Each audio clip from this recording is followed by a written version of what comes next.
So John's here today to school us on condo insurance and making sure that you have enough of it. And this is a topic that I don't think we've discussed before, John, and it's kind of hard to find a topic we haven't It's discussed true. with all the years. So looking forward to hearing it. Yeah. So when people are buying a condo, it everybody resorts to some very general assumptions that may or may Mhm. not be the best thing for you in terms of getting your insurance coverage. Generally, what happens is everybody just defaults to this understanding or assumption that there's an association that has a master policy for the whole condo association, all of the units and shared areas, and that policy covers the walls out. So basically, just like the shell of the building, and that the unit owner is responsible for the walls in. So anything inside the shell of the building is the unit owner's responsibility. But the Mhm. truth is that it's way, way, way more nuanced than that because every condo association can be a little different. The key is where to look for this information. Like, where do you determine what kind of coverage you need? If somebody's reaching out to me for a condo insurance policy, there's a few things that I'll ask for.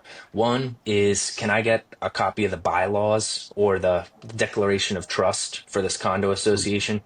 That's the number one most important thing because that's the legally binding document that says who's responsible for what. In the event of an insurance claim, the insurance company looks there first. They don't look at Mhm. what the master policy has, what your policy has. They look to that legal document and they say who's responsible, because in those bylaws it says, is the association responsible for covering damage to drywall, or is the unit owner responsible? When you look in that bylaw and you look at the master policy, you're going to find that it comes down to a few different ways. The association's either covering like bare walls, so just Mhm.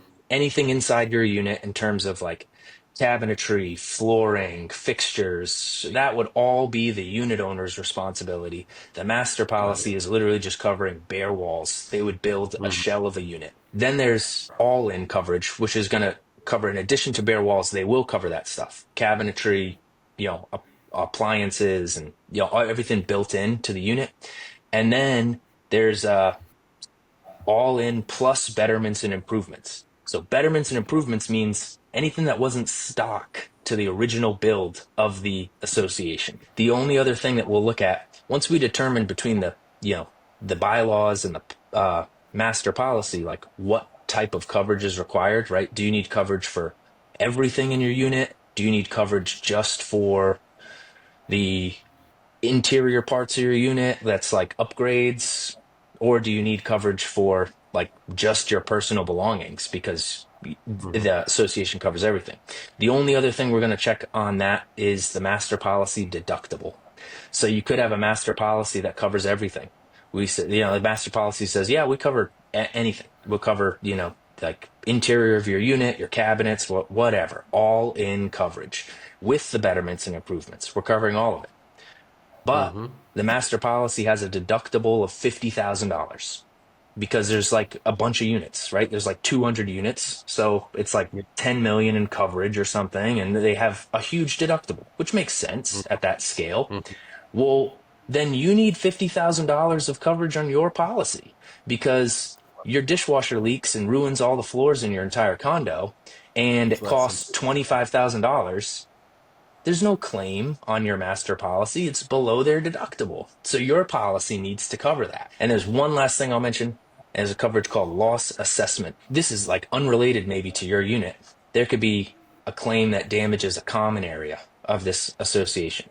Maybe there's like an entryway with a desk. It's like a nice condo. It's got an entryway with a desk and like a gym or something. And there was like a pipe burst and it destroyed that area.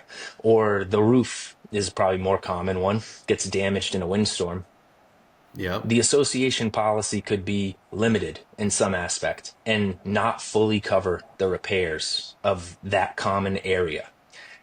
If you have a coverage called loss assessment on your policy, that's going to save you big Mhm. time. Because what happens if the association, after their insurance company tells them, yeah, we'll cover 100,000, but the total damage is 200,000.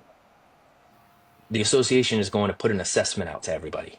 and say, well, there's 100 unit owners here. We owe an extra $100,000 for this claim. Everybody is being assessed $1,000 because Yeah. we all share in this expense.